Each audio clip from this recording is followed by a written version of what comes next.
Hi, my name is Magda. I just watched only Love Matters at London School of Economics. I'm a master's student in media, communication and development.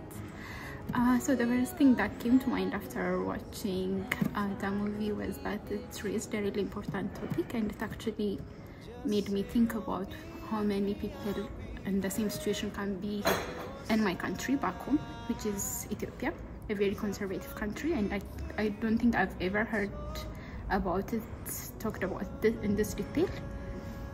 Can't even begin to imagine like having a movie on it as well. But I think it raised a really important topic.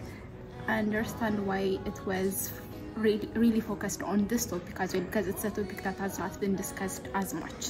So I would say adding a lot more into it might have watered down the focus on this aspect of it. So yeah, that's what I understood. It was a really well-made movie and it taught me a lot about it as well. Only love matters.